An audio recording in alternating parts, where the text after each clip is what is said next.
ជំរាបសួរបងប្អូនទាំងអស់គ្នាចាថៃនឹងគឺថាមកធ្វើបង្អែមហូបទៀតឲ្យបងប្អូនចាគឺថាបង្អែម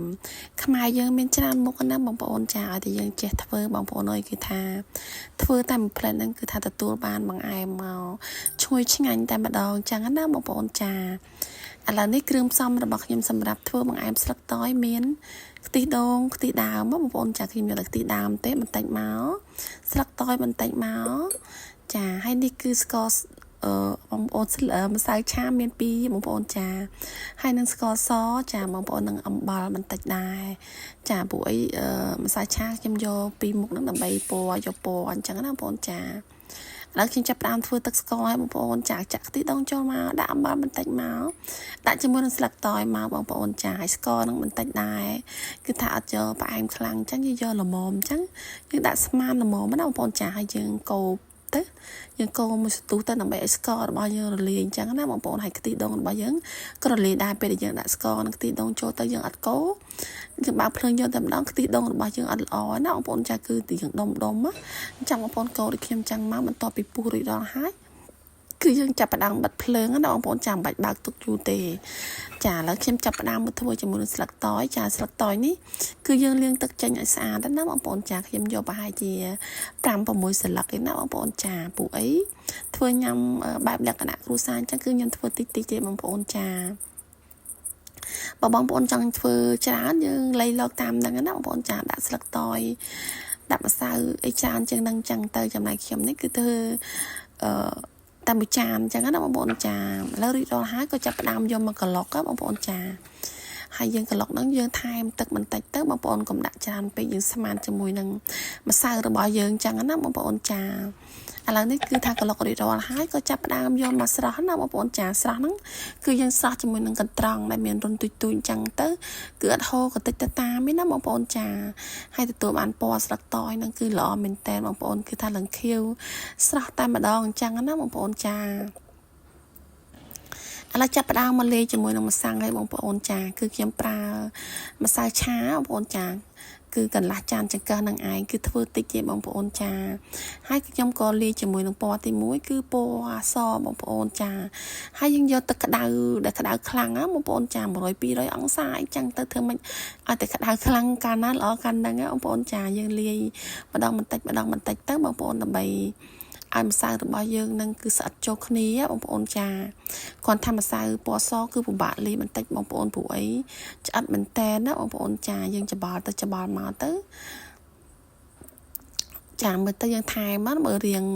ស្ទើរទឹកអីយើងថែមតាមនឹងទៅបងប្អូនបើសិនជាយើងដាក់ទៅរៀងជ្រុលរៀងជ្រាយយើងអាចថែមម្សៅឆាបានទៀតអញ្ចឹងណាបងប្អូនចាហើយយើងច្បល់ទៅច្បល់មកទៅច្បល់មកទូនដែរអញ្ចឹងទៅមើលតែយើងតិចហើយយើងច្បល់ដៃទៅលឿនជាងបងប្អូនចាបងប្អូនចង់ធ្វើបង្អែមចានពណ៌ក៏បានដែរបងប្អូនតែថ្ងៃនេះខ្ញុំយកពីពណ៌គឺខ្ញុំធ្វើពណ៌សនិងពណ៌ស្លឹកតអញ្ចឹងណាបងប្អូនចាហើយចំពោះម្សៅបើបងប្អូនអត់ចង់បានស្វិតខ្លាំងទេបងប្អូនអាចលាយជាមួយនឹងម្សៅដំណើបបន្តិចក៏បានដែរបងប្អូនចាយើងដាក់ម្សៅដំណើបពាក់កណ្ដាលទៅម្សៅឆាពាក់កណ្ដាលទៅណាចានឹងឡៃសូវស្វិតខ្លាំងហើយចំណែកខ្ញុំចង់បានរបៀបស្វិតខ្លាំងដូចជាលត់ស្វិតអញ្ចឹងណាបងប្អូនចាឆ្ងាញ់មែនណាបងប្អូនអាចសាកល្បងធ្វើបានឥឡូវនេះរួចរាល់ហើយបងប្អូនគឺបានមួយដុំទូចនឹងឯងចាបងប្អូនគឺថាអត់ធ្វើច្រើនទេបងប្អូនចាគឺថាញ៉ាំបង្អែមរាល់ថ្ងៃចាគឺញ៉ាំគ្រួសារអញ្ចឹងណាបងប្អូនចាឥឡូវខ្ញុំធ្វើពណ៌ទី2ចាគឺធ្វើជាមួយនឹងពណ៌ស្លឹកតយបងប្អូនចាគឺម្សៅឆាហ្នឹងខ្ញុំដាក់អត់ដល់មួយកូនចានចង្កឹះទេបងប្អូនដូចគ្នាហើយនេះទឹកស្លឹកតយគឺយើងដាំឲ្យក្តៅអញ្ចឹងណាបងប្អូនចាបើសិនជាយើងអត់ដាំអត់ក្តៅអត់ពុះខ្លាំងទេយើងយកមកលាយទឹកត្រជាក់តែម្ដងគឺធ្វើការទេណាបងប្អូនចាឥឡូវហ្នឹងគឺយើងចាប់ផ្ដើមច្បល់បន្តិចម្ដងទៅទម្រាំតែម្សៅរបស់យើងរៀងត្រជាក់ហើយបានយើងអាចច្បល់នឹងដៃបានណាបងប្អូនចាដឹងហើយបងប្អូនដូចខ្ញុំបានបញ្ជាក់បងប្អូនចឹងបើបងប្អូនចង់បានសាច់ម្សៅអត់ស្វិតបងប្អូនអាចលាយម្សៅដំណើបបានចឹងណាចាចំណែកខ្ញុំចង់បានសាច់ម្សៅដែលស្វិតល្អចឹងខ្ញុំក៏អត់លាយទេណាបងប្អូនចាហើយយើងច្បល់ទៅច្បល់មកមួយស្ទុះទៅធ្វើឲ្យសាច់ម្សៅរបស់យើងនឹងគឺម៉ត់ចូលគ្នាល្អអញ្ចឹងណាបងប្អូនចានេះរីករាល់ហើយចាំបងប្អូនគឺបាន2ដុំ ពីដុំហ្នឹងពេលយើងយកទៅកាត់ហាន់ទៅបានទាំងច្រើនដែរណាបងប្អូនចានេះបងប្អូនពីដុំហ្នឹងគឺពណ៌សនិងពណ៌ស្លឹកតើយនឹងឯងបងប្អូនឯពណ៌សហ្នឹងគឺរៀងស្វិតជាងពណ៌ស្លឹកតើយបងប្អូនចាឥឡូវចាប់ផ្ដើមមកធ្វើដើម្បីហាន់ឲ្យបងប្អូនចានេះយើងរោយម្សៅឆាបន្តិចមកចាហើយនំរបស់យើងហ្នឹងគឺយើងចាប់ផ្ដើមលុញណាបងប្អូនចាខ្ញុំលុញ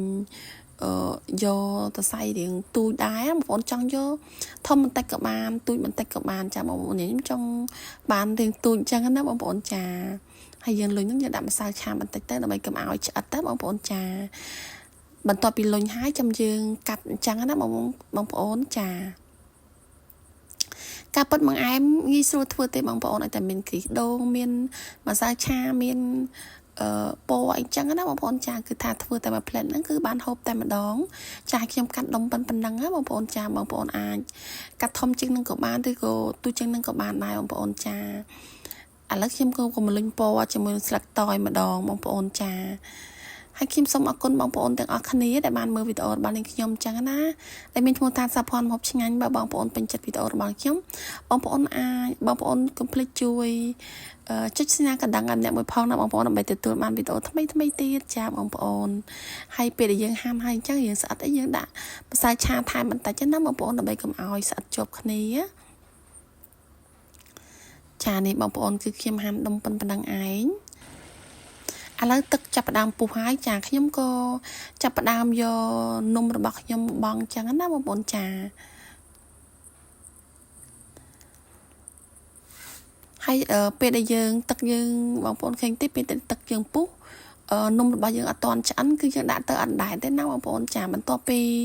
មួយស្ទុះមកនំរបស់យើងចាប់ផ្ដើមអណ្ដែតមកអញ្ចឹងណាបងប្អូនចាហើយពេលដែលអណ្ដែតមកហ្នឹងគឺបងប្អូនទុកមួយសន្ទុះទៅណាបងប្អូនចាកុំឲ្យដួសភ្លាមគឺថាអត់ទាន់ឆ្អិនល្អទេហើយអញ្ចឹងបងប្អូនឃើញទេចាគឺថាអណ្ដែតមកមើលទៅរៀងសចាគឺបងប្អូនអាចដួសបានណាបងប្អូនចានេះដូចខ្ញុំអញ្ចឹងណាចាយើងដួសត្រាំក្នុងទឹកត្រជាក់មកបងប្អូនចាគឺខ្ញុំមានទឹកកកត្រាំជាមួយនឹងទឹកធម្មតាដើម្បីត្រាំទៅយើងដួសនំរបស់យើងដាក់ទៅគឺថាកុំឲ្យនំរបស់យើងរីកទៀតណាបងប្អូនចាហើយសាច់ម្សៅរបស់យើងឡើងស្វិតល្អមែនតើណាបងប្អូនចាគឺមានពីរពណ៌គឺមានពណ៌ស្លឹកតើយនិងពណ៌សបងប្អូនចាឥឡូវហ្នឹងគឺចាប់ផ្ដើមយកមកចាក់ក្នុងកញ្ឆែងណាបងប្អូនចារីករាល់ហើយគឺថាបន្ទាប់ពីចាក់ក្នុងចេងទៅក៏ចាប់ផ្ដើមដាក់ក្នុងទឹកស្ករបងប្អូនចាហើយទឹកស្ករទឹកខ្ទិះដូងរបស់ខ្ញុំនេះបងប្អូននិយាយពីថាឈ្ងុយឆ្ងាញ់តែម្ដងអញ្ចឹងណាបងប្អូនចាពេលដែលដាក់បង្អែមចូលអញ្ចឹងទៅគឺថាសាច់ម្សៅរបស់យើងណាបងប្អូនចាគឺថាហូបទៅឡើងស្វិតឡើងទន់ល្មើយណាចាបើបងប្អូនហាន់ធំពេកគឺពិបាកញ៉ាំបងប្អូនអរគុណបងប្អូនទាំងអស់គ្នា